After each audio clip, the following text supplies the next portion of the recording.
Vous avez sûrement déjà vu le film Matrix, le 1, le 2, le 3.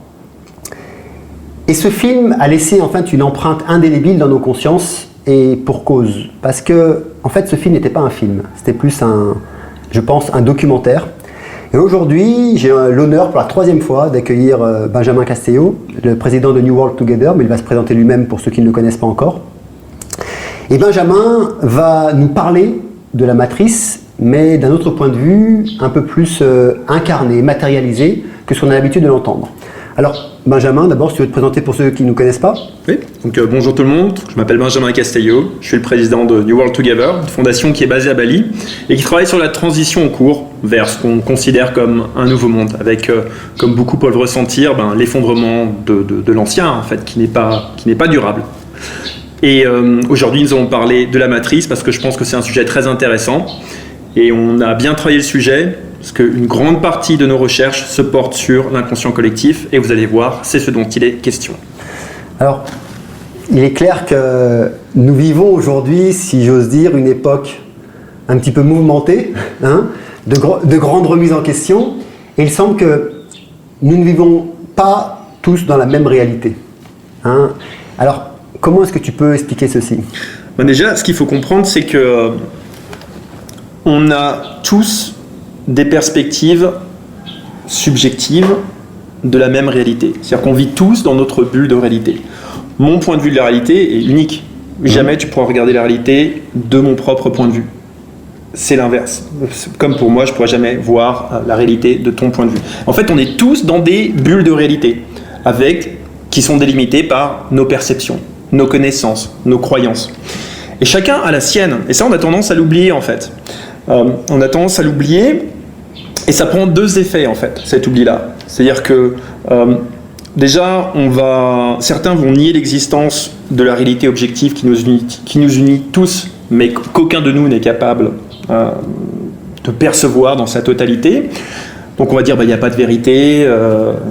Ou alors, on va chercher la perspective qui serait meilleure que celle des autres. La meilleure des perspectives.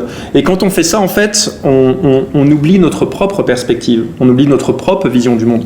Et c'est très réducteur, en fait. Et c'est un petit peu le problème qu'on a aujourd'hui, c'est qu'on ne s'est pas rendu compte qu'on vivait tous dans nos bulles de réalité, et qu'en fait, nos perspectives, qui sont relatives, subjectives et limitées, sont pas là pour être confrontées les unes aux autres, mais elles sont là pour se compléter, pour qu'on ait en fait une meilleure compréhension du monde qui nous entoure. Ainsi que de notre monde intérieur, bien sûr, parce qu'il est aussi question de notre monde intérieur. Et ton point de vue, du coup, ces différentes réalités nous placeraient tous dans des univers différents, ou est-ce que ces différentes réalités n'en forment qu'une seule, en fait ? En fait, les deux à la fois, en fait, c'est 2 réalités qui paraissent opposées, mais qui coexistent. C'est-à-dire qu'on fait bien partie du même univers, je pense que j'ai pas de doute là-dessus, mais en même temps, on est tous notre propre univers, notre propre petite bulle. Donc c'est en fait une coexistence de bulles de réalité subjectives qui font partie d'une réalité objective. En fait, si on peut, pour définir la réalité aujourd'hui, moi je la définis comme quelque chose d'infini, d'objectif et d'absolu. Mais c'est pas quelque chose qui est atteignable à travers notre mental et nos perceptions en tant qu'être humain. Nous, on reste dans le domaine du limité, du relatif et du subjectif. Et donc ça, c'est quelque chose qu'on n'a pas encore intégré, et c'est problématique, parce que du coup, on est sans cesse en train de confronter nos croyances, nos perceptions, et ça crée beaucoup plus de chaos que nécessaire, et surtout le problème, c'est qu'on n'arrive pas à se mettre d'accord sur la réalité, quoi. Parce qu'on est sans cesse en train de confronter des expériences, des perspectives et des croyances subjectives pour définir quelque chose d'absolu, mais qu'en fait, on ne peut pas toucher dans son intégralité, en fait. Ça serait intéressant d'ailleurs, si vous voulez, pendant que vous écoutez, d'inscrire dans les commentaires comment est-ce que vous percevez votre réalité. J'aimerais bien savoir, si vous pouvez juste le mettre. Qu'est-ce que la réalité pour vous ? Comment est-ce que vous la percevez ? Quel est votre monde, le monde dans lequel vous vivez ? Comment vous le percevez et comment vous le vivez au quotidien ? Ça pourrait être intéressant parce que ça permettrait à chaque lecteur ensuite, ou chaque personne qui vont aussi le marquer, de voir que effectivement le monde dans lequel on vit est totalement différent.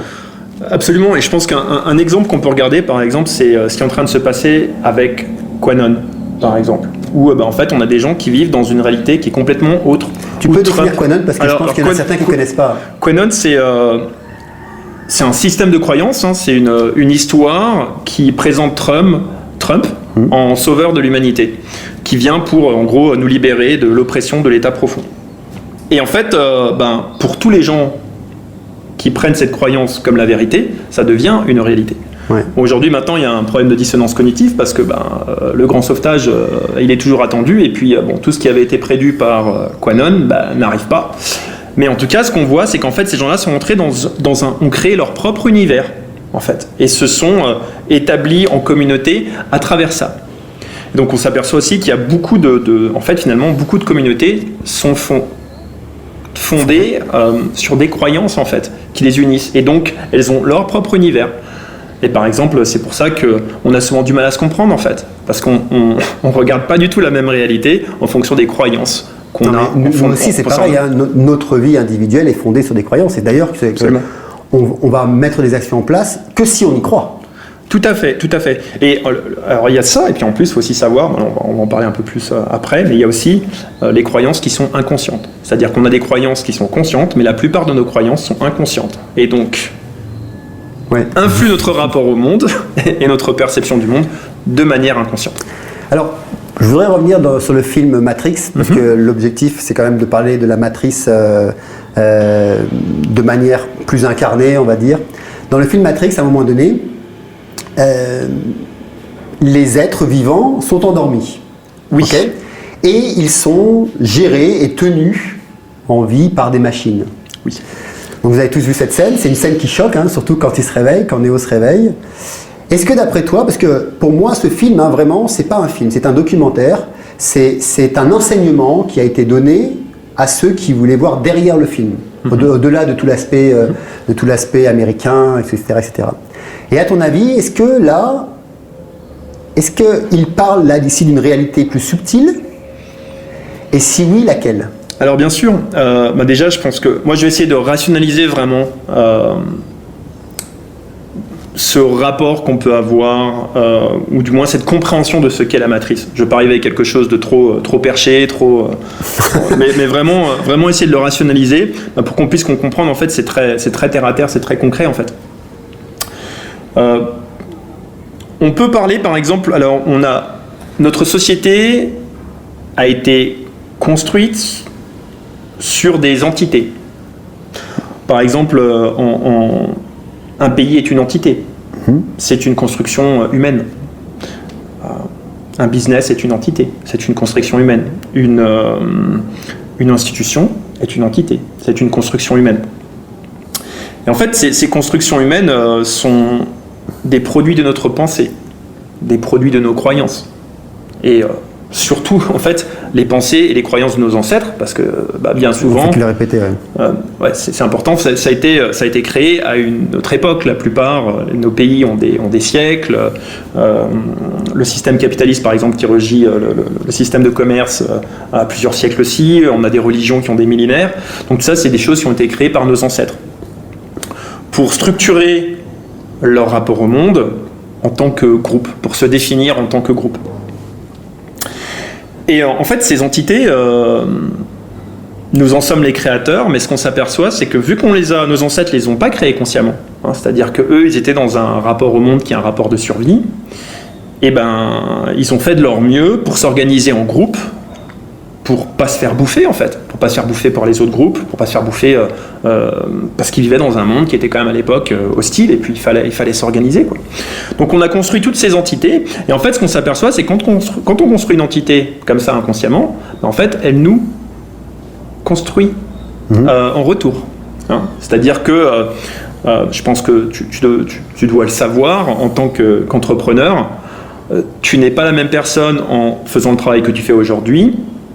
Tu ne serais pas la même personne si, par exemple, tu avais fait un business dans le pétrole, par exemple. Pétrole, ou même la construction de maisons ou autre. Voilà, l'entité dont tu te serais servi pour te nourrir, elle t'aurait aussi façonné de manière inconsciente. Alors, elle façonnait tes croyances. Un égrégore, quoi. Alors, tout à fait. Une énergie autonome qui va vivre et puis qui va nous créer aussi. C'est ça. C'est une énergie autonome qui est nourrie par le collectif et qui se nourrit du collectif. Alors, le problème, ce qui se passe, c'est quand on crée ces choses-là inconsciemment, on leur donne un pouvoir sur nous. Et ce qui finit, c'est que en fait, elles finissent par nous créer, elles finissent par nous dominer en fait. Alors pour bien comprendre quand même, par exemple, pour bien comprendre ce sens du mot égrégore, le plus grand égrégore que l'on a, c'est ce qu'on appelle de manière commun dans notre langage, l'ego. L'ego est un des plus grands égrégores dans le sens où il s'est construit avec, il se nourrit essentiellement de la colère, il se nourrit essentiellement des conflits, et il se nourrit de création mentale. Et les créations mentales, c'est les croyances que l'on va aussi récupérer de l'inconscient collectif, pour là ce qui se passe en ce moment avec l'actualité des médias, qui vont nourrir en fait notre ego, l'égrégore, et à un moment donné, pour beaucoup de personnes, la vie que l'on va mener est une vie inconsciente, et non plus une vie consciente, parce qu'elle est gérée par son ego, jusqu'à ce que on prenne conscience que l'on a cet égrégore qui vit en nous et qui nous dépasse. Tout à fait. Alors, par contre, je suis impressé pour l'ego, parce que des fois, on a un rapport conflictuel avec l'ego. C'est quelque chose de nécessaire, et en fait, c'est un système de survie à la base. Ce qui est très lié à l'ego, c'est le système de survie. Donc, c'est sûr que plus il y a de dangers, plus il y a de choses qui sont chaotiques, plus l'ego va se renforcer, et plus on va être dominé par lui-même.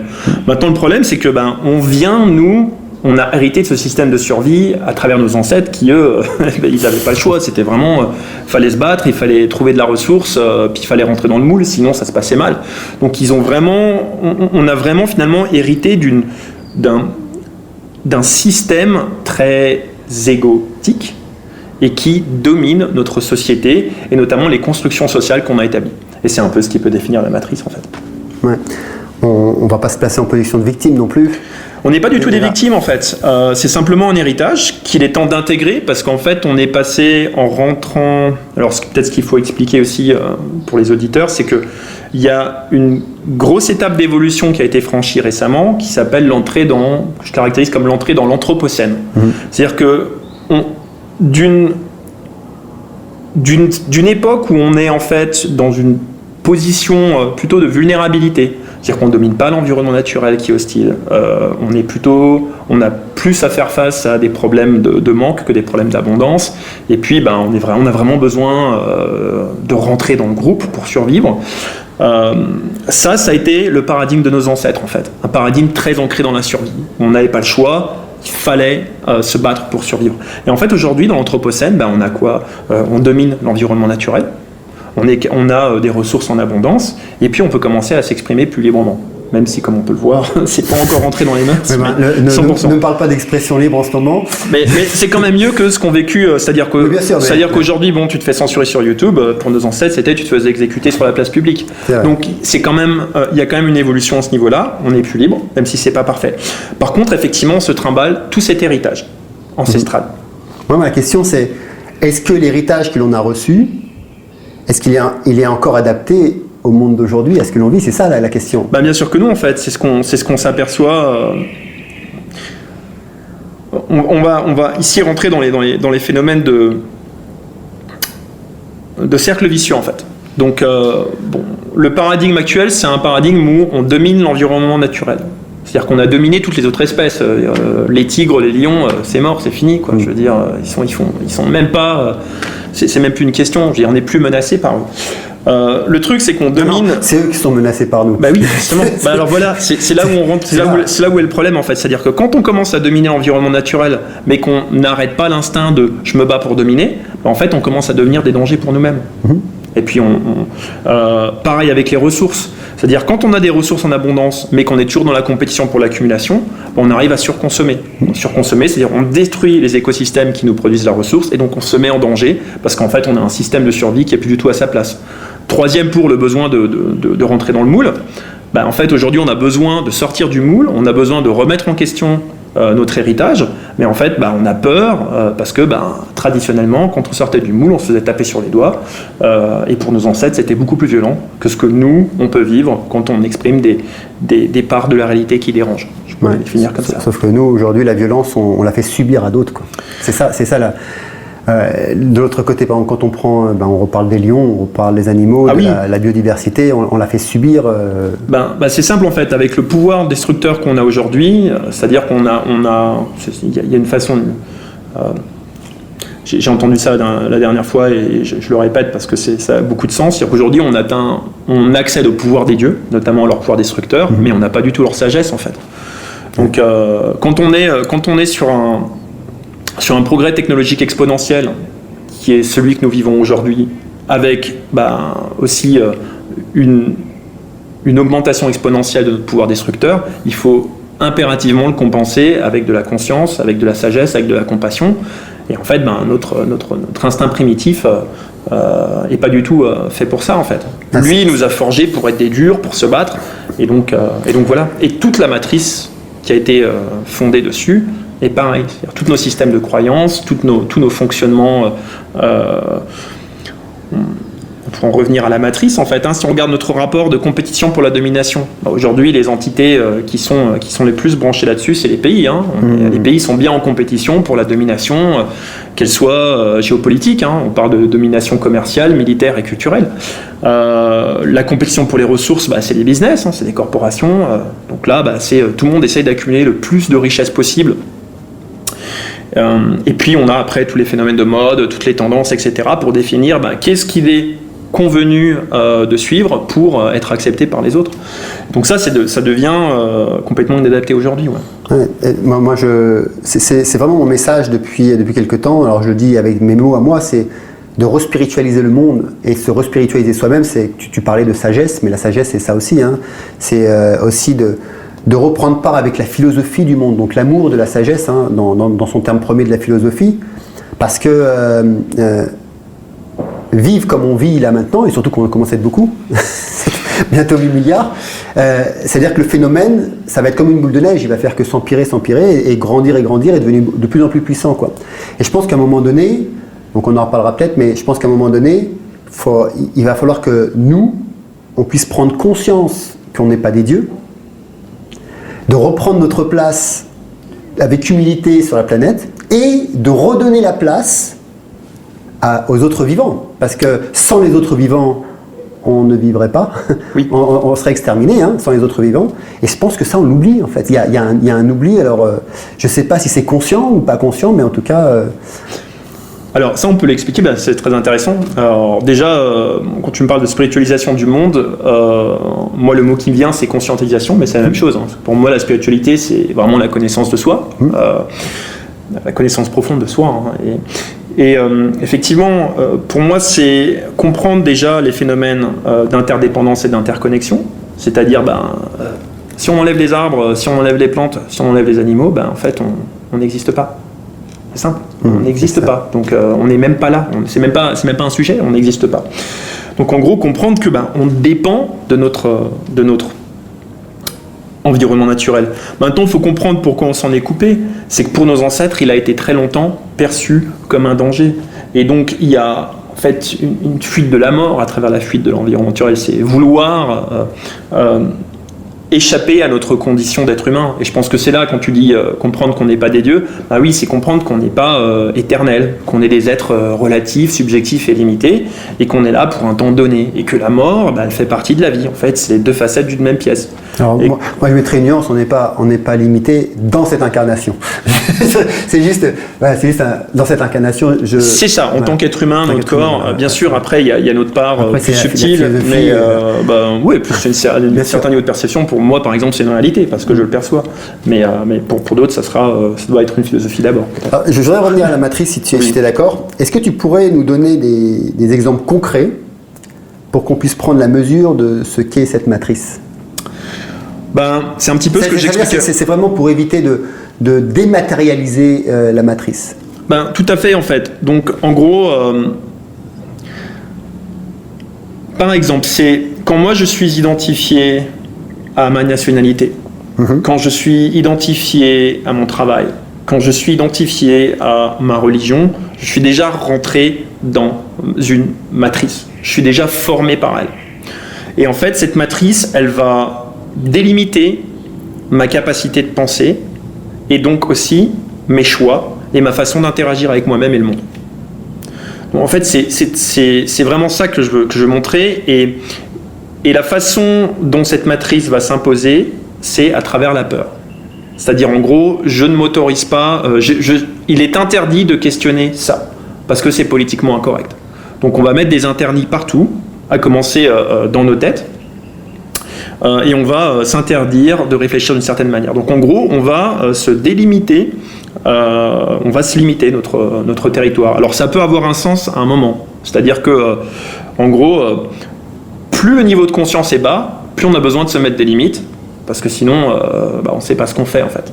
Parce qu'on a besoin de groupes et d'identification au départ pour se construire. Tout à fait, tout à fait. Donc là seulement, je pense qu'on en est arrivé à une phase où on rentre dans une phase de déconstruction et de reconstruction. Alors pour moi, c'est pour reprendre nos pouvoirs créateurs en fait. C'est se rendre compte que non, en fait, la matrice, c'est moi qui l'ai créée.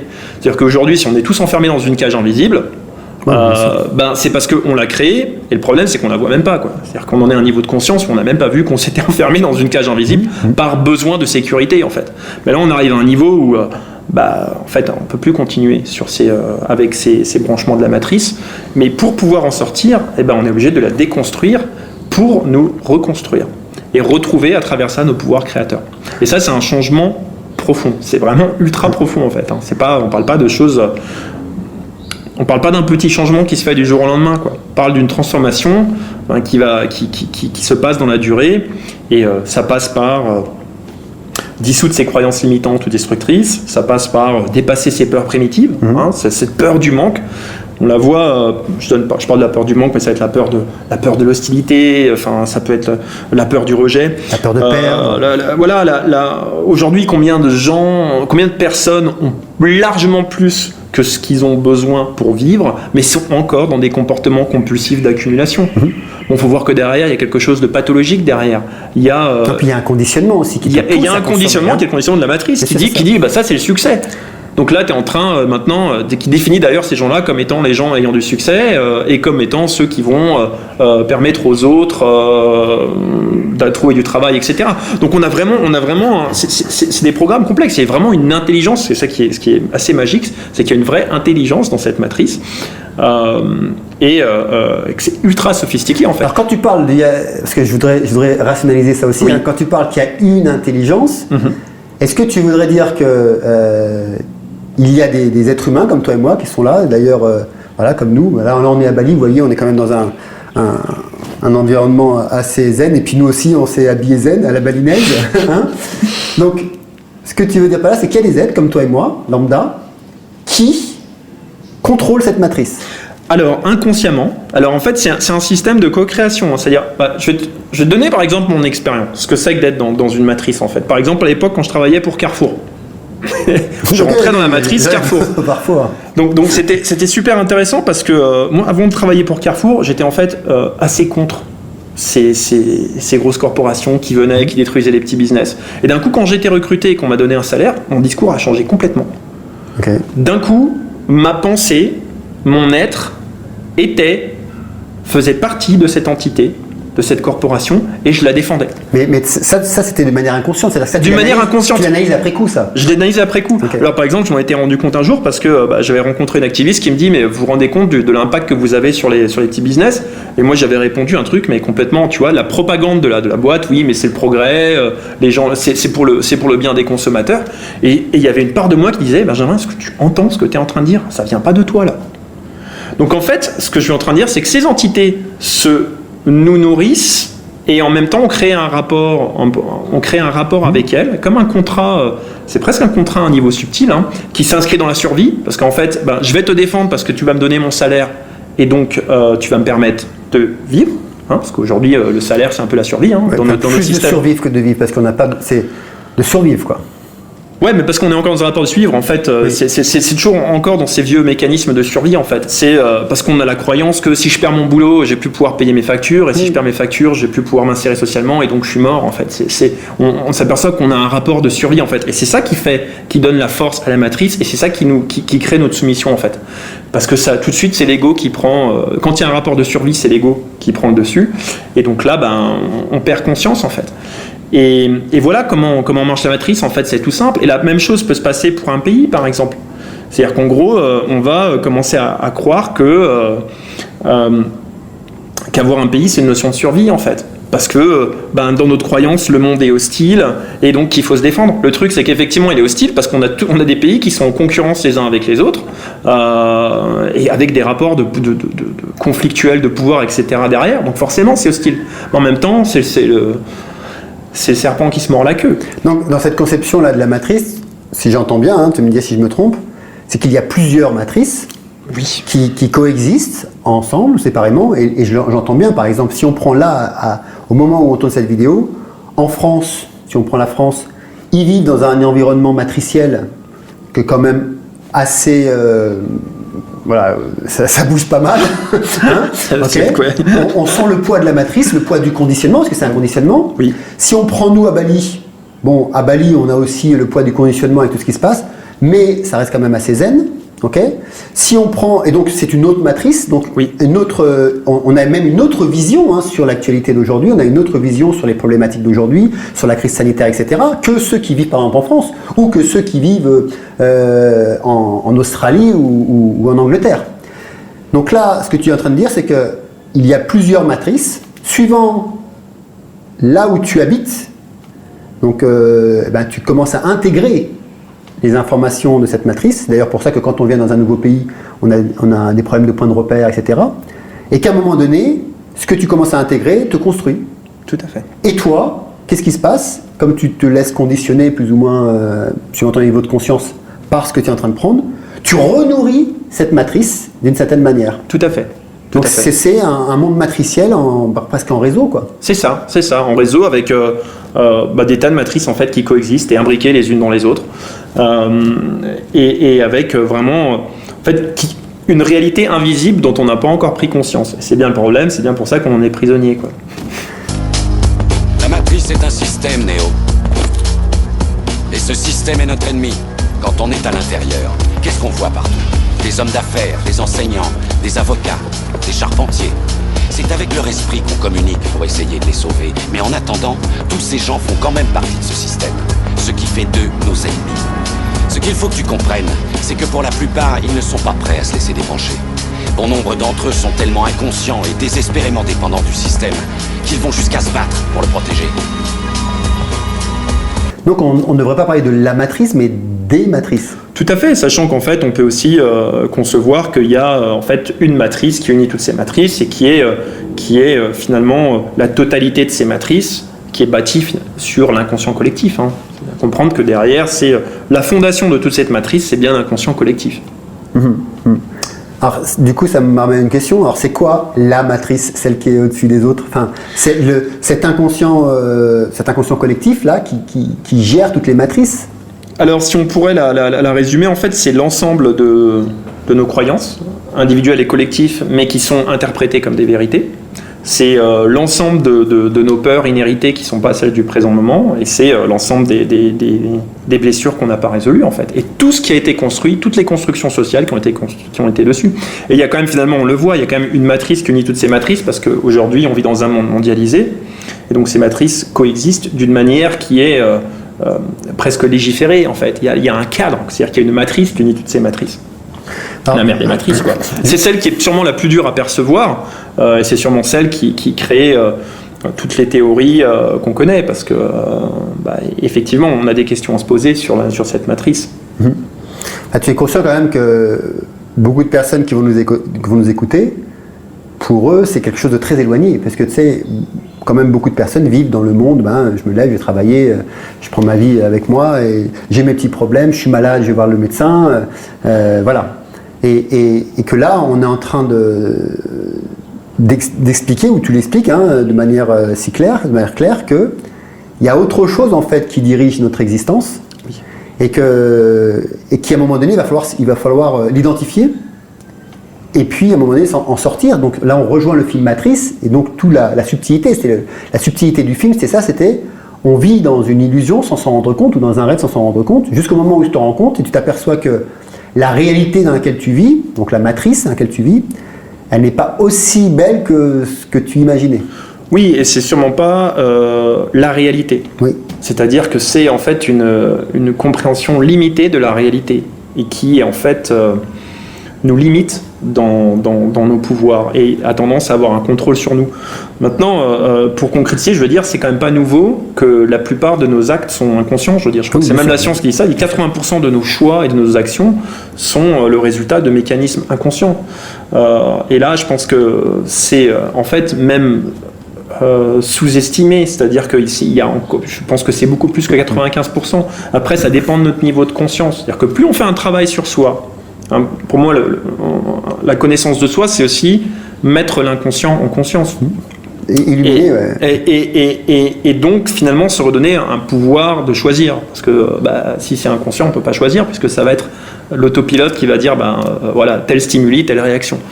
Et donc voilà, c'est ça en fait aussi de sortir de la matrice, c'est mettre l'inconscient en conscience, mais pas seulement au niveau individuel, aussi à un niveau collectif.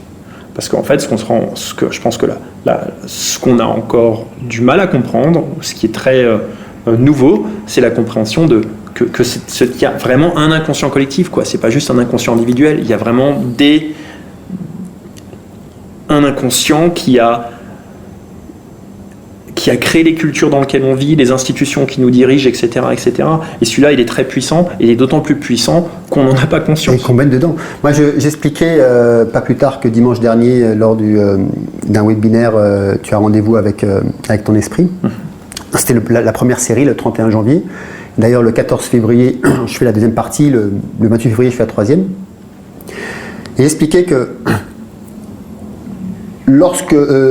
comment faire pour maîtriser les pensées que l'on va récupérer, parce que ce sont des pensées qui vont nous qui vont nous pousser à faire des actes, souvent inconscients, oui. Et que on n'a pas conscience de la pensée qu'on récupère. Et cette pensée, on peut l'avoir là pendant qu'on nous écoute. On peut générer une pensée dans l'esprit de celui ou celle qui nous écoute, et inconsciemment, il ou elle ne sait pas pourquoi, elle va agir ou elle va dire des choses. Mais la même chose quand on regarde des informations et autres. Et donc j'expliquais que toutes les pensées de toutes les personnes qui sont sur Terre ou qui ont existé baignent. C'est comme si on était comme un poisson dans un aquarium, et nous on est dans un aquarium de pensées, d'informations, hein, parce que tout dans ce monde n'est qu'information. Et il y a toutes ces informations qui baignent autour de nous, de nos pensées, des pensées historiques, des pensées, des mémoires akashiques, etc., de nos réincarnations pour ceux qui croient, et on baigne dedans. Et c'est suivant les conditions que l'on va donner, à un moment donné, qu'on va laisser rentrer telle ou telle pensée. Et j'avais fait un exercice pour ça, tu vas voir pourquoi je fais ce lien. J'avais proposé aux auditeurs, là, quand on était en live, on était plus de 1000 personnes en live, et je leur ai proposé écoutez, répétez juste des mots comme guerre, violence, sang, virus, vaccin, et trucs comme ça, et regardez les pensées qui vous traversent. Et là, tout le monde a écrit, pensées négatives, grises, etc. Maintenant, répétez des mots comme amour, joie, lumière. Et donc je disais, qu'est-ce qui s'est passé en fait? Vous avez juste donné des conditions nécessaires pour laisser rentrer un certain niveau de pensée avec certaines vibrations. Et donc, quand je disais ça, donc pour moi c'est comme ça que je le perçois, hein. Et quand je fais le lien par exemple avec ceux qui font un travail sur eux ou un travail méditatif, où justement, on ne peut pas enlever les pensées, mais on va donner des bonnes conditions pour que les pensées qui nous pénètrent sont des pensées élevées, avec des taux vibratoires élevés. Ça veut dire que quelque part, ceux qui méditent comme ça, ou comme moi, mon propre expérience, quand même j'ai des visions à un moment donné, des flashs ou des visions ou des sons, c'est que je me connecte à une forme matricielle, donc à un niveau de matrice particulier, qui va je donne ces conditions pour être connecté à un tel niveau de matrice. C'est ça? Ou comment tu... Je ne sais pas si tu arrives à percevoir ce que je veux dire là. Si, tout à fait. C'est-à-dire qu'effectivement, on peut se créer une matrice. Alors, moi, je vois beaucoup ça, par exemple, dans les communautés spirituelles à Bali. On se crée une matrice aussi, c'est All Love and Light. Tu vois. ça peut parfois poser problème aussi. Par contre, il y a quelques communautés spirituelles qui sont un peu perchées quand même. Voilà, c'est ça en fait. Parce qu'il faut quand même faire attention à garder un rapport avec la réalité en fait. Oui. Parce que sinon, et c'est un peu le problème de notre matrice finalement aussi, c'est qu'elle est déconnectée du réel, quoi. C'est-à-dire que quand on est dans la compétition pour l'accumulation de ressources alors qu'on en a déjà trop, on est perché. Je veux dire, c'est plus rationnel en fait. C'est pathologique. Et donc il faut faire attention, on peut toujours se créer des matrices, par contre il faut garder un rapport avec la réalité et s'assurer que la matrice qu'on se crée, elle a un lien avec la réalité, sinon en fait elle est basée sur du vent et à un moment ou un autre elle va s'effondrer. Donc ce que tu es en train de dire c'est que même des matérialistes peuvent devenir perchés. Ah bah oui. Et perdre la vision de la réalité dans laquelle ils vivent. Enfin pour moi, aujourd'hui, les gens qui se définissent comme réalistes, les économistes, etc., sont complètement perchés. Et se rendent pas compte de la nature de leur déconnexion au réel. C'est-à-dire qu'ils sont perchés dans leurs chiffres. C'est-à-dire que pour eux, la réalité, c'est un bilan financier, quoi. Alors qu'en fait, non, ça c'est une matrice, c'est artificiel. L'argent, ça fait aussi partie de la matrice. Ça n'a pas d'énergie en soi, ça n'a que de l'énergie parce qu'on croit que ça en a. Mais voilà, tout ça, ça fait partie des choses. Donc il faut faire attention aussi de se rappeler que la réalité, c'est la Terre, c'est la planète, l'argent, c'est rien, c'est des bouts de papier. D'ailleurs, si on pouvait construire et imaginer un monde sans argent, sans troc non plus, parce que ça serait un moyen d'échange, ça changerait la totalité de notre manière de vivre, quoi. Tout à fait, sachant que alors, faut aussi voir à quoi sert l'argent aujourd'hui. C'est-à-dire que l'argent, il a pacifié nos rapports guerriers. C'est-à-dire qu'avant, pour aller choper la ressource de la tribu voisine, il fallait lui taper sur la gueule. Maintenant, il faut faire un bon business, quoi. Faut faire un bon business, tu vois. Donc c'est quand même plus sympathique. T'as une bonne carte de crédit, tu veux mon ami. Voilà. Donc tu vois, je veux dire, l'argent a quand même une fonction.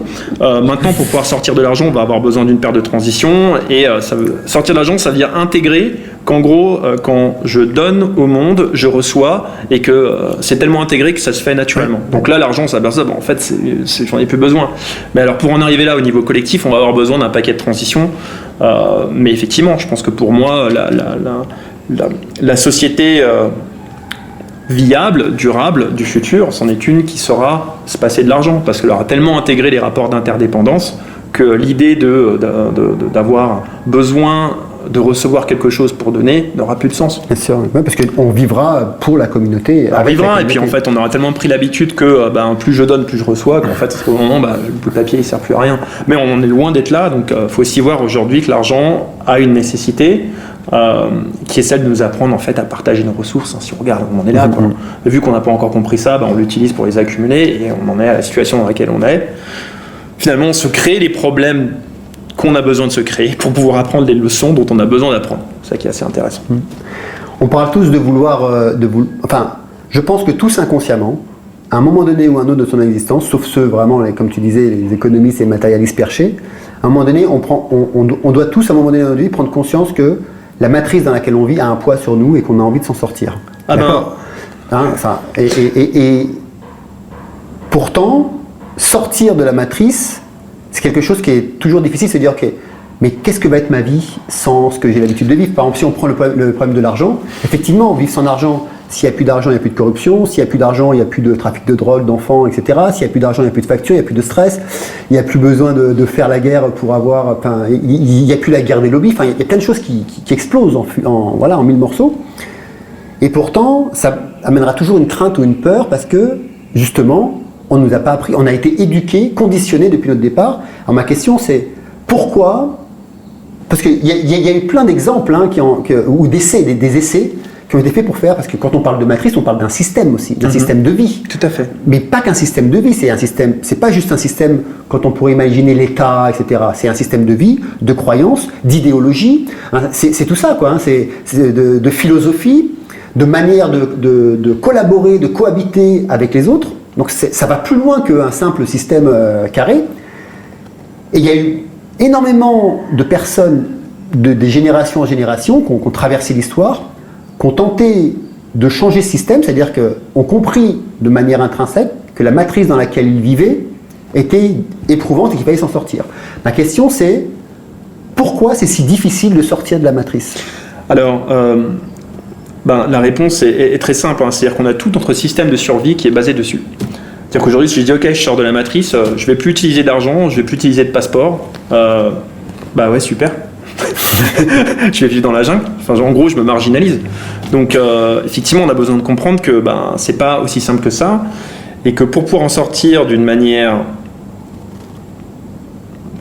raisonnable, on a besoin de faire cette sortie collectivement, et on a besoin de faire c'est pour ça, c'est vraiment un changement profond et qui se fait pas juste à un niveau individuel, oui. Sauf si on est prêt à aller vivre dans la jungle, etc., ce qui n'est pas mon cas, par exemple. Et puis, donc c'est une transformation qui est progressive, qui prend place en chacun de nous, mais qui doit à un moment affecter le collectif. Et je pense que l'un des grands changements aujourd'hui dans notre époque, c'est le fait que notre matrice en fait n'est pas durable.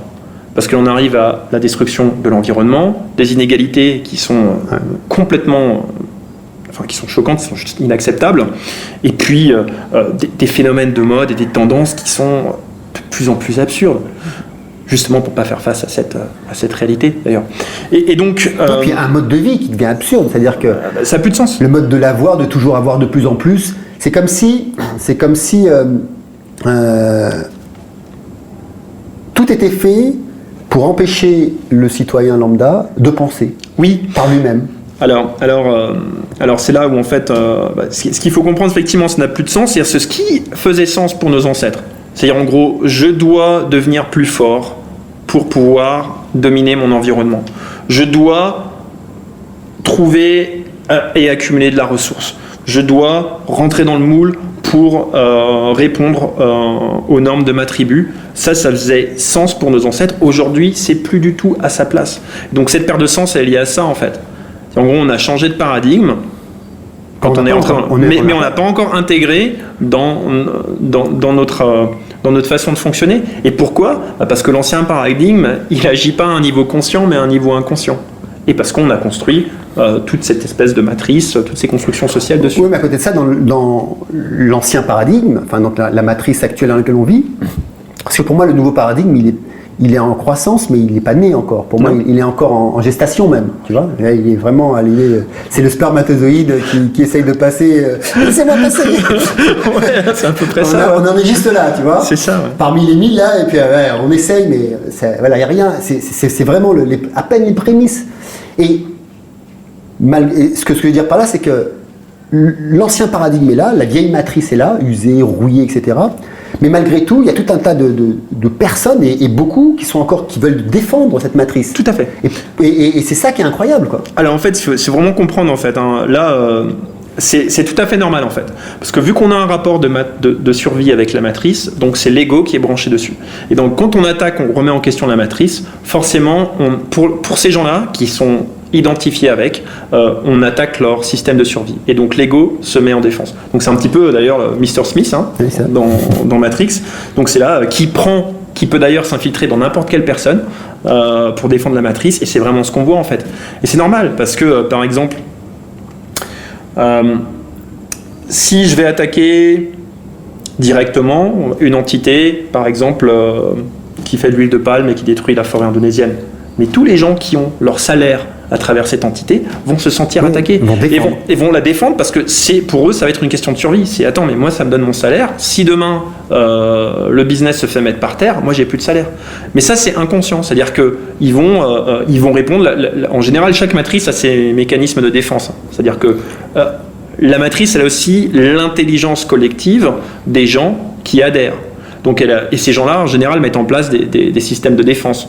C'est-à-dire des croyances qui vont permettre de répondre à toute attaque qu'elle va subir. Moi, quand j'entends ça, parce que, si tu veux, j'ai fait la rencontre d'une personne extraordinaire, et j'en parlerai dans 2 vidéos prochaines, je pense, qui justement mettent en place, depuis pas mal de temps, c'est une organisation pour créer un monde sans argent. Tu vois, et pour moi, je trouve ça extraordinaire parce que quand on parle de ça, effectivement, comme tu disais, oui, la personne qui travaille en huile de palme va se défendre parce que c'est son salaire. Et on s'aperçoit que dans cette matrice, tout est lié à l'argent.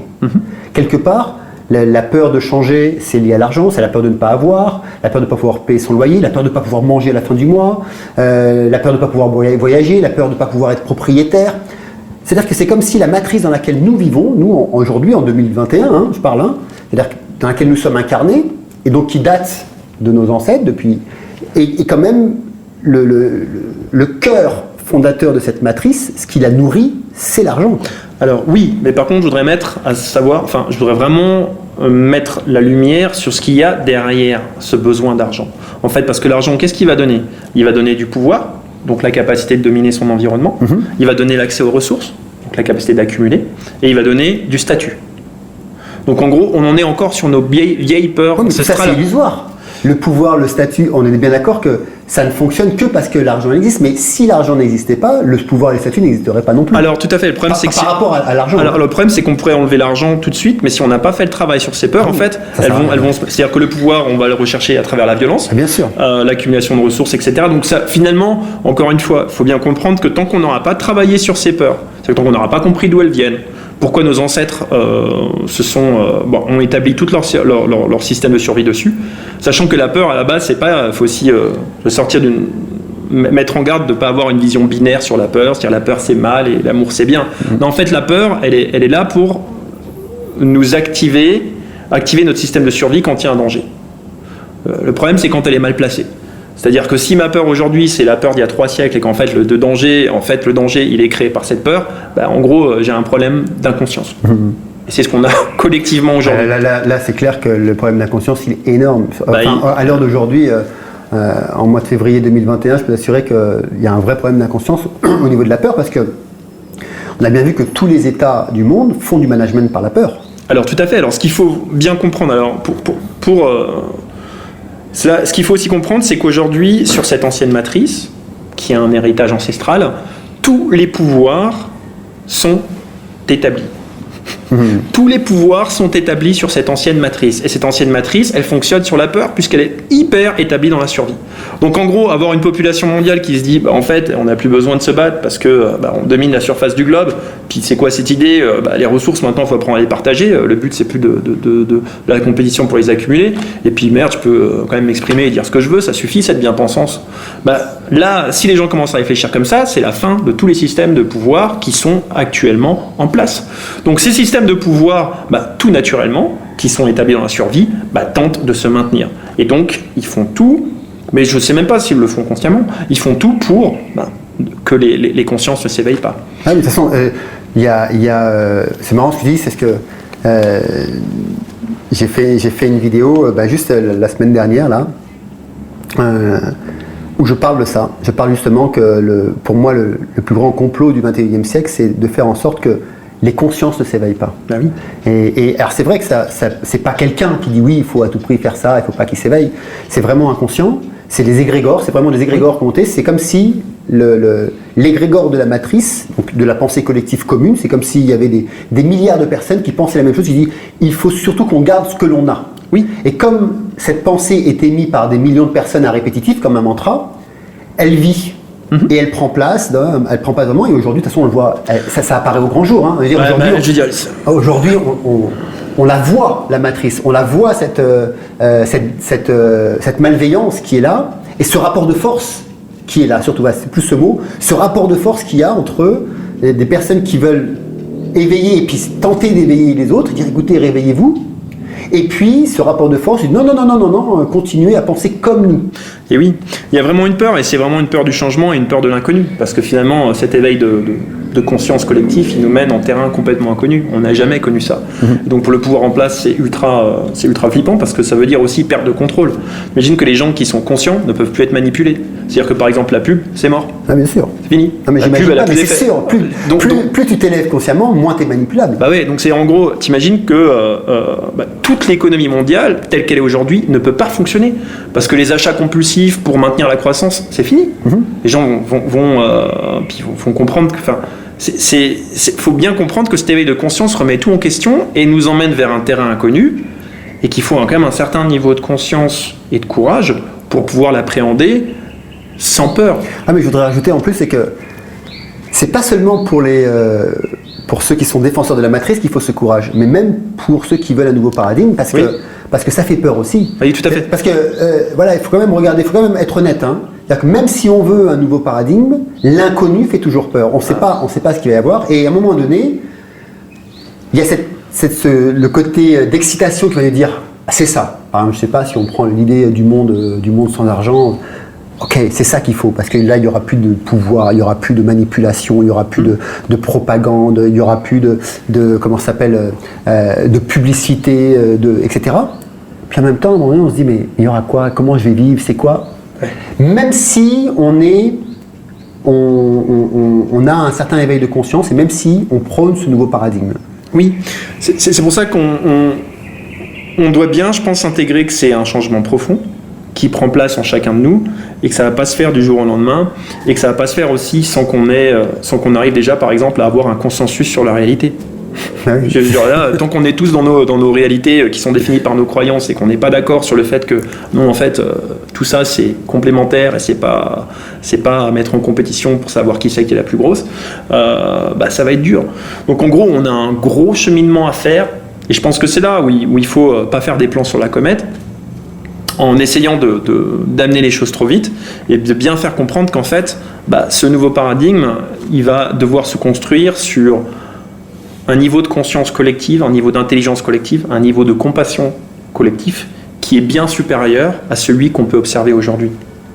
Parce que si on veut projeter un autre paradigme sur le niveau auquel on est aujourd'hui, c'est pas réaliste. Ah non, et puis en plus, c'est la gamme à Ça sert à garantie. rien de reconstruire à nouveau en prenant en base sur l'ancien. Hein. De toute façon, si on enlève l'argent, tu peux être sûr que dans 2 mois, s'il n'y a plus d'argent, dans 2 mois, c'est des guerres, quoi. C'est de partout. Parce que les gens vont chercher à se nourrir en se tapant dessus. Puis, donc en gros, faut bien comprendre qu'on a besoin. C'est pas seulement une évolution. Que l'évolution de la matrice ou la sortie de la matrice, c'est avant tout un éveil de conscience individuel et collectif. Alors tu parles là de sortie de la matrice, je vais juste rebondir dessus. Pour toi, du coup, sortir de la matrice, ça voudrait dire quoi? Alors ça voudrait dire comprendre qu'en fait c'est un véhicule. De pas être enfermé dedans. En fait, en gros, tant qu'on comprend que la matrice c'est quelque chose qu'on crée pour nous servir, en fait on la domine, on est dessus en fait. Le problème c'est quand on l'a construit inconsciemment dans les peurs pour s'enfermer parce qu'on avait peur du monde, on est enfermé dedans. Donc en gros, quand je dis en sortir, c'est sortir de cette cage en fait, pour comprendre en fait c'est un véhicule et qu'on n'est pas censé s'enfermer dedans, on est censé le rider quoi. Et c'est quelque chose qui n'est pas censé être figé sur lui-même avec un pouvoir qui se nourrit, un pouvoir qui se sert, un pouvoir qui se nourrit de lui-même. Comment dire ? Un pouvoir qui est en place non pas pour servir, mais pour améliorer ou pour augmenter son pouvoir, son propre pouvoir. Alors, un pouvoir au service de lui-même et non pas au service de l'humain. C'est ça en fait aussi. Donc, essayer de mettre des mots un peu plus clairs là-dessus. Justement, de manière concrète, comment est-ce qu'on peut sortir de la matrice ? Alors ça, pour sortir de la matrice, ça demande d'aller faire un travail sur notre inconscient. Donc c'est vraiment quelque chose qu'on doit faire individuellement dans un premier temps, pour pouvoir le faire collectivement. Tout changement collectif commence par l'individu. Donc là, encore une fois, ça veut dire déjà prendre conscience que peut-être elle existe. Je ne sais pas si on est tout de suite à accepter ce que je dis là, d'un coup c'est peut-être un peu trop. Mais tiens, peut-être qu'il y a une part de réalité et peut-être que je dois faire attention. Et après, commencer à... comment on en sort en fait ? C'est vraiment à travers l'introspection, la réflexion pour augmenter sa connaissance de soi, pour voir en fait quelle est ma matrice, comment moi je réagis, quel est mon rapport au monde, comment je vois par exemple la perte de mon travail. Est-ce que je le considère comme une mort ? Est-ce que j'ai un rapport de survie par rapport, ou est-ce que je suis capable déjà de me dire si je perds mon travail en fait je peux me reconstruire, il y a d'autres moyens de faire les choses. Il faut bien sûr pas que je me mette en danger. Il ne s'agit pas encore une fois, il ne s'agit pas de perte de discernement. Il s'agit de savoir quand est-ce que je peux quitter quelque chose qui ne me sert plus pour évoluer dans ma vie. Donc on parle de dépasser ses peurs primitives, on parle de dissoudre ses croyances qui ne sont plus à leur place, les croyances ancestrales, les croyances de nos ancêtres, honnêtement. Je sais qu'on a encore des milliards de personnes qui sont programmées par des croyances qui ont 2000, 3000, 1500 ans. Bon, il faut savoir qu'aujourd'hui, en 21e siècle, elles sont périmées. Elles sont périmées, elles sont plus trop à leur place. Mais pourtant, parce que quand je t'entends, c'est vrai que tout changement doit se faire d'abord à l'intérieur de soi, donc il doit y avoir vraiment une introspection. C'est le message de tous les sages depuis des millénaires. Quoi. On ne réinvente pas l'eau chaude. Non, mais ça veut dire que quelque part... Alors, si on prend... Alors là, ça me vient là comme ça, parce que j'en ai parlé dimanche, le dimanche, mais si on prend la philosophie hindoue, qui dirait qu'on est dans l'ère du Kali Yuga, qu'on va en sortir autour de 2082 à peu près, 2080, enfin entre 2012 et 2080, donc on est dedans, mais comme elle date de plus de 5-6 000 ans, ça veut dire que toutes les pensées que tous les sages ont dit depuis 5000 ans, c'est exactement ce que tu es en train de dire quelque part. Oui, encore une fois, je suis pas en train d'inventer l'eau chaude en fait. On en revient aux essentiels, mais qui ont été mal compris en fait. Parce que finalement, ce qui s'est passé encore une fois, c'est un système de matrice. C'est-à-dire qu'en gros, on a un message de sagesse, et qu'est-ce qu'on fait en fait? On va vénérer le sage plutôt que de comprendre le message. Voilà, et en fait, beau, ça j'adore. Oui, et voilà, et en fait, on crée un système de matrice, mais c'est parce qu'il y a un pouvoir qui s'établit dessus, du coup. Tu vois, on va vénérer la croyance plutôt que de comprendre en fait ce qu'elle implique. Et donc du coup, on va dénaturer et corrompre en fait un message qui était un message d'éveil, mais un message qui aujourd'hui, la vraie différence entre l'époque de ces sages et aujourd'hui, c'est qu'aujourd'hui, on n'a pas le luxe d'ignorer ce message. Parce que si on continue sur nos anciens fonctionnements primitifs, on va dans le mur, et c'est garanti. Oui, de toute façon, ça, il ne faut pas avoir fait Bac plus 5 pour le comprendre, enfin normalement. A priori, il y en a qui ont fait bien plus que Bac plus 5 et qui ont encore du mal à le comprendre. Non, mais c'est ça, je veux dire, c'est logique, quoi. Je veux dire, il suffit de regarder, quoi. Moi, pour moi, j'ai pas fait le Bac plus 5, mais j'ai compris ça depuis bien longtemps, quoi.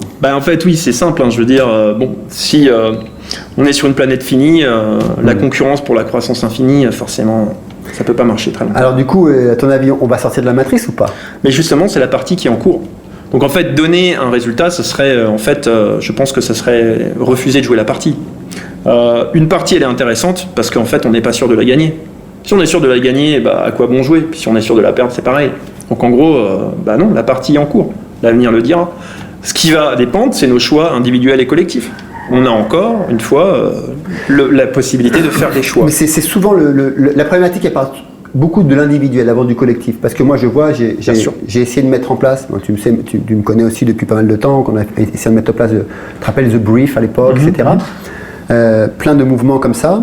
Mais sur le plan individuel, ça s'étouffe rapidement. C'est-à-dire que c'est comme si les gens avaient envie, mais il y a une telle peur. Même aujourd'hui, hein, tu vois, j'ai lancé il y a quelques semaines un canal privé sur Telegram parce qu'il n'y a pas de censure et que je me fais censurer à tout va. Voilà, j'ai une épée de Damoclès sur la tête d'ailleurs sur YouTube. Soyez gentils. Soyez gentils avec nous. On emploie des mots pour éviter la censure. Et donc, ce que je veux dire, donc j'ai monté un canal Telegram où c'est vraiment en mode privé, où je communique avec les gens en mode ami, quoi. Hein. Et mais si tu veux, je vois bien que sur alors il y en a quelques-uns qui sont vraiment motivés individuellement et qui sont prêts, mais quand il faut vraiment passer, tant que c'est dans la parole, ça va. Il y a des actions un petit peu qui sont mises en place. Mais si à un moment donné on demande collectivement à agir, quel que soit, là, moi je me rappelle avec The Brief, en une semaine, on a eu 4000 personnes qui sont venues nous rejoindre, en une semaine à l'époque, hein, j'avais fait une vidéo sur Monsieur le Président ça m'a attiré tellement d'ennuis là. Pendant un an. Mais en une semaine, il y a eu 4000 personnes qui sont venues. Et quand on a demandé de mettre en application ce qu'on demandait, c'est-à-dire de faire un arrêt comme on faisait ici à Bali, un Niepi, j'avais demandé, on fait tous un arrêt pendant une journée, plus personne n'était là, quoi. Oui, mais il faut savoir qu'encore une fois, on est sur des changements profonds.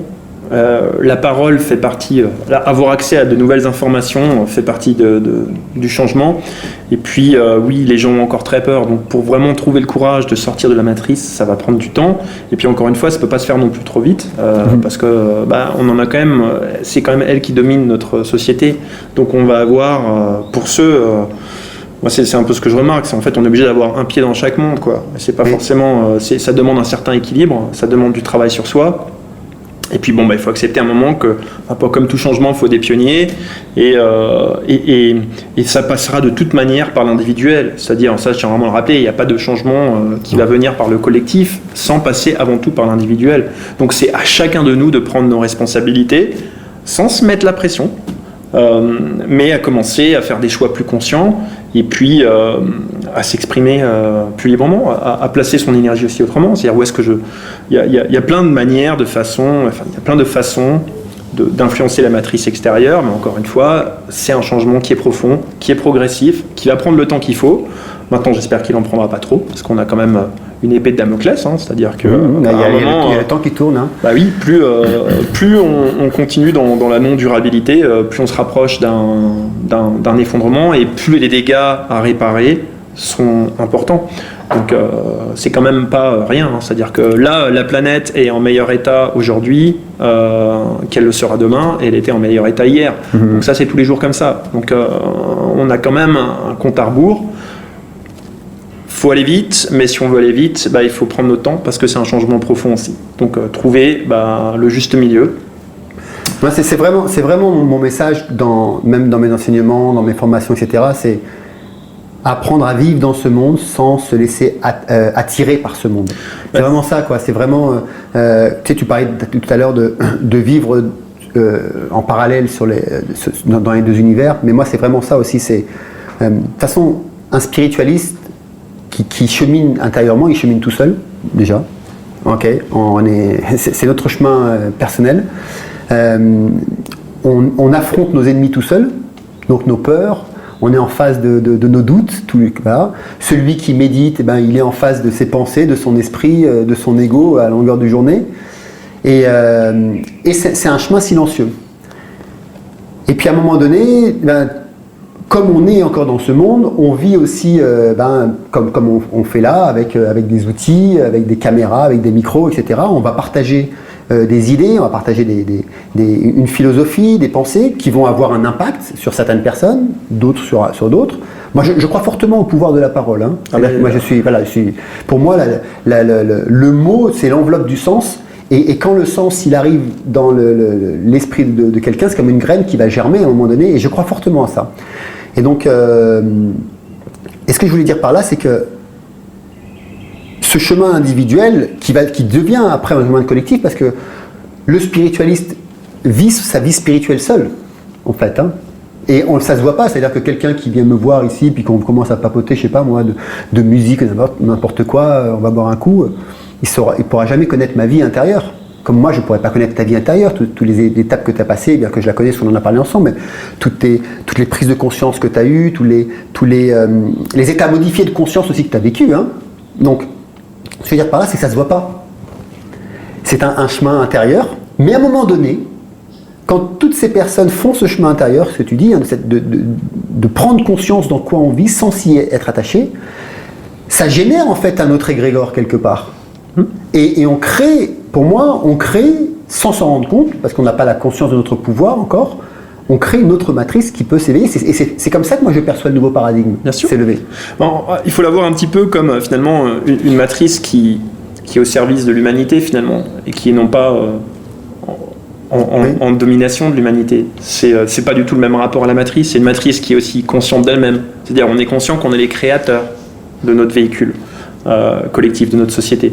Ça, c'est un rapport complètement différent. Aujourd'hui, on n'a même pas. Je pense pas qu'aujourd'hui les gens ont conscience que en fait, la société, c'est notre création. Et c'est-à-dire, en gros, ce qu'on a créé, on peut le modifier. On n'est pas obligé d'y être soumis. Ceux qui viennent à mes webinaires, ils le savent, parce qu'on parle que de ça. Hein. On parle de la responsabilité.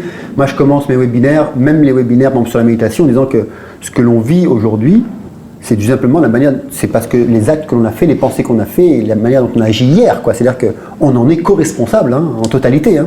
Ouais. Et on n'a pas à rejeter ça. Tout à fait, et c'est là en fait qu'on reprend à travers cette connaissance de nos pouvoirs créateurs, on reprend finalement nos pouvoirs créateurs. Parce qu'on dit, j'ai finalement pas à subir ça. Donc on est obligé finalement de subir le fait que cette ancienne matrice inconsciente et établie sur les peurs est encore au pouvoir aujourd'hui, mais on peut commencer à réorienter nos choix et nos énergies pour alimenter une autre matrice, et une matrice qui sera consciente au service de l'humanité. Une dernière question, Benjamin, parce que tu parles de matrice qui soit consciente, ça serait quoi pour toi une matrice consciente ? Déjà, c'est, je pense que je fais tellement de façons de répondre à cette question, mais déjà, je pense que c'est une matrice qui évolue constamment pour servir la vie et l'humain. Je pense que je vais simplifier un peu le sens de la vie, parce que c'est finalement simplifie, mets ça dans une machine. Et on va tirer quel type de matrice est adapté. Pour moi, le premier sens de la vie, c'est la survie. Donc ça, c'est la première étape. S'il n'y a pas de survie, il n'y a pas de vie.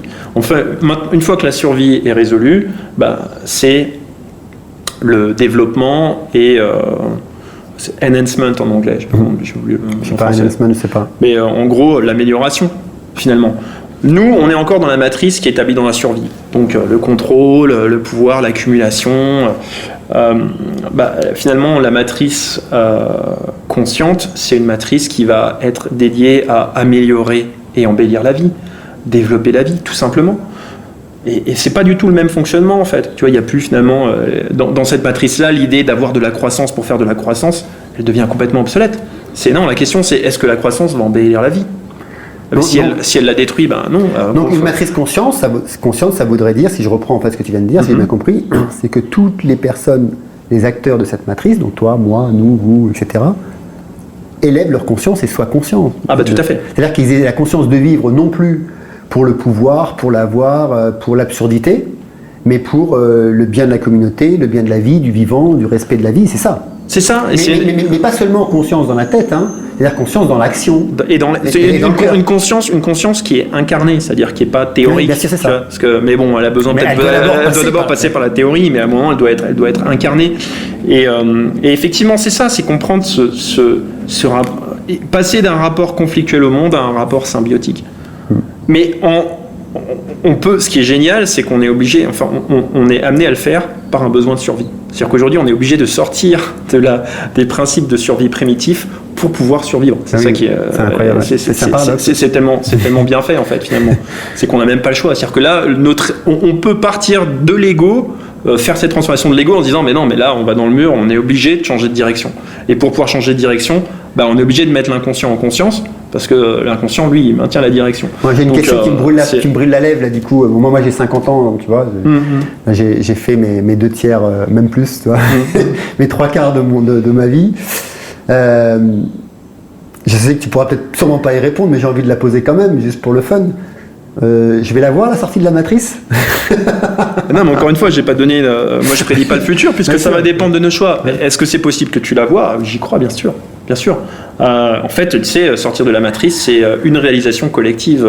Enfin, je veux dire, on en est à une réalisation collective près, et c'est pas une réalisation finalement si complexe. Quand on l'a réalisé, on se dit en fait c'est tout con. C'est sûr que quand on est encore pris dedans, là on nous parle d'un truc qui est complètement abstrait, pression de devoir. Oui, ça peut être un peu déstabilisant. Mais ceci dit, encore une fois, on en est à une réalisation collective près, donc je pense qu'il y a de grandes chances. Maintenant, à nous de jouer. Ouais, je prie tous les jours pour ça. Prier c'est bien, agir aussi c'est important. Mais on le fait. Je prie, j'agis. Mais je vois. Et en tout cas, la partie est en cours.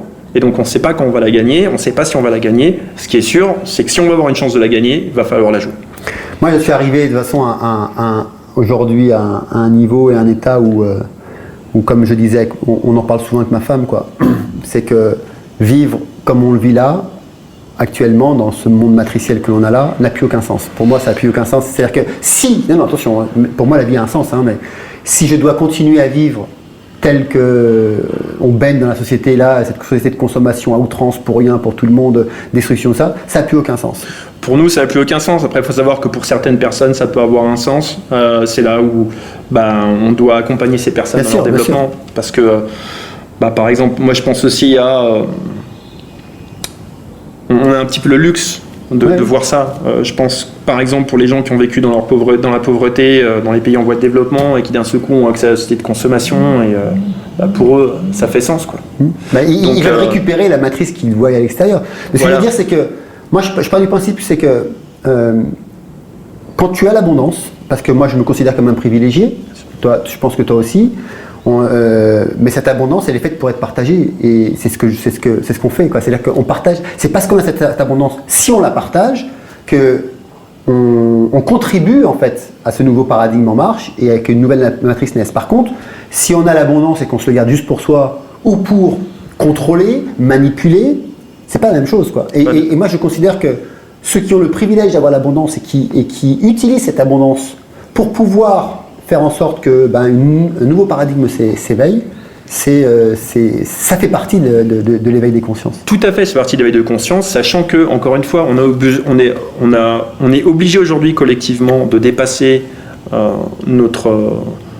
nos fonctionnements de survie primitifs, mais on ne pourra pas les dépasser si on n'a pas résolu le contexte qui les nourrit, en fait. Tant qu'il y aura des gens qui crèvent de faim, tant qu'il y aura des guerres, tant qu'il y aura des gens qui se font matraquer parce qu'ils ne pensent pas comme les autres, on va nous continuer à nourrir en fait ces peurs primitives, mais simplement par un phénomène de cercle vicieux. Donc on est vraiment obligé aujourd'hui, pour pouvoir sortir de cette matrice, on est obligé de pouvoir garantir aux gens que c'est safe, quoi. C'est-à-dire qu'ils auront un accès garanti au moins à leurs besoins pour pouvoir survivre. Donc ça fait vraiment partie du même combat, tout ça. Et ce qui est beau, en fait, c'est qu'il y a vraiment n'y a pas une façon de faire partie de la solution. On a vraiment l'embarras du choix. C'est à chacun de trouver en fait ce qui résonne au plus profond de son être en fait. Et puis de travailler à se mettre en réseau parce que aucun de nous n'y arrivera tout seul. C'est-à-dire qu'à un moment, va quand même falloir qu'on trouve des moyens de s'organiser ensemble. Je pense que c'est une étape suivante pour pouvoir y arriver, quoi. Benjamin, merci d'être encore venu, riche comme d'habitude. Plus ça va, plus c'est riche d'ailleurs. On continue le travail, on continue l'exploration. Et puis New World Together, c'est à Bali. C'est à Bali, on travaille, cette année on va se mettre sur les contenus en français, donc il va y avoir un New World Together France. New World Together France, voilà. Je vous donne pas de date parce que j'ai peur d'être en retard, mais en tout cas c'est je pense pour le milieu de cette année. Et puis on va aussi voir pour des programmes, peut-être en collaboration avec... Moi avec plaisir. Il faut savoir que New World Together c'est aussi une organisation où ils font des programmes, ils parlent de l'inconscient collectif, ils parlent de comment ça s'appelle à un moment donné de l'effondrement. On parle beaucoup de toutes ces thématiques, donc notamment qu'est-ce qui fait qu'on est dans une situation proche d'un effondrement, comment est-ce qu'on peut l'éviter d'une manière qui soit constructrice et bénéfique pour tout le monde. Ça fait partie des sujets sur lesquels on se pose, aussi les bases de la connaissance de soi et aussi de l'éveil spirituel, qui est des choses que je travaille aussi. Donc, moi, juste pour avoir fait une de tes formations, je peux vous assurer que ça bouscule. parce que ça touche directement à notre inconscient, ça nous amène à nous poser des questions qu'on ne se pose pas d'habitude. On n'est pas du tout dans le développement personnel, on est dans une initiation personnelle, j'appellerais ça. C'est-à-dire qu'à un moment donné, on est en face d'une profondeur de soi qui bouscule parce que tu amènes des vérités concrètes par rapport à ce que l'on vit en société, mais qui sont liées, c'est ça qui est intéressant, c'est-à-dire que c'est pas juste les faits, mais qui sont liés à ce que l'on vit intérieurement et ce que l'on a vécu qui ont fait que l'on arrive là aujourd'hui. Tout à fait. On va vous notamment c'est la formation dont Mika parle, va vous mettre en contact avec l'inconscient collectif et effectivement c'est assez puissant, mais en même temps on a besoin de le faire si on veut prendre notre destinée en main. Ouais. En tout cas, voilà. Moi c'est la première fois que je vois ce genre de formation vraiment aussi poussée et qui parle de l'inconscient collectif comme ça. Et de l'effondrement aussi de la même manière que tu le fais. Et oui, parce que tout ça est lié. Voilà. Benjamin, merci beaucoup. Merci à toi, Mika. Je vous remercie. Et puis, si vous avez des questions, vous pouvez les poser directement sous la vidéo. Si vous voulez contacter Benjamin, vous avez ses liens dans la description. Vous avez son adresse de sa page Facebook. Vous avez le site internet. Et puis, n'hésitez pas à le contacter directement. Il se fera un plaisir de vous répondre. Sur ce, je vous dis à la prochaine pour continuer à apprendre, évoluer, partager ensemble et vivre sa spiritualité au quotidien. Merci, au revoir. Merci. Au revoir. Tu as le regard d'un homme prêt à croire tout ce qu'il voit parce qu'il s'attend à s'éveiller à tout moment.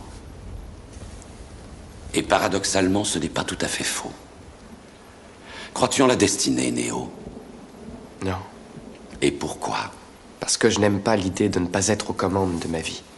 Bien sûr, et je suis fait pour te comprendre. Je vais te dire pourquoi tu es là.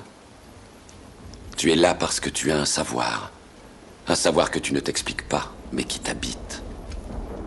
Un savoir que tu as ressenti toute ta vie. Tu sais que le monde ne tourne pas rond sans comprendre pourquoi, mais tu le sais, comme un implant dans ton esprit. De quoi te rendre malade. C'est ce sentiment qui t'a amené jusqu'à moi. Sais-tu exactement de quoi je parle? De la matrice. Est-ce que tu veux également savoir ce qu'elle est? La matrice est universelle. Elle est omniprésente. Elle est avec nous ici, en ce moment même. Tu la vois chaque fois que tu regardes par la fenêtre ou lorsque tu allumes la télévision.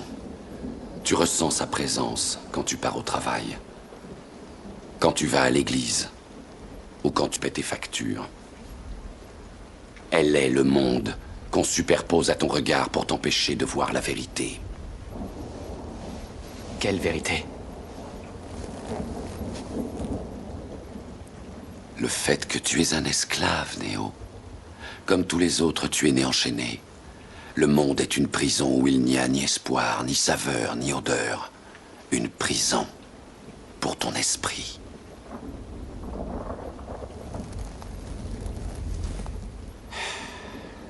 Et il faut que tu saches que malheureusement, si tu veux découvrir ce qu'est la matrice, Tu devras l'explorer toi-même.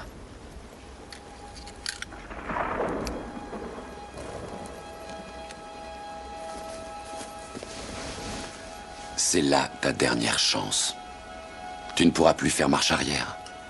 Choisis la pilule bleue et tout s'arrête. Après, tu pourras faire de beaux rêves et penser ce que tu veux. Choisis la pilule rouge, tu restes au pays des merveilles. Et on descend avec le lapin blanc au fond du gouffre.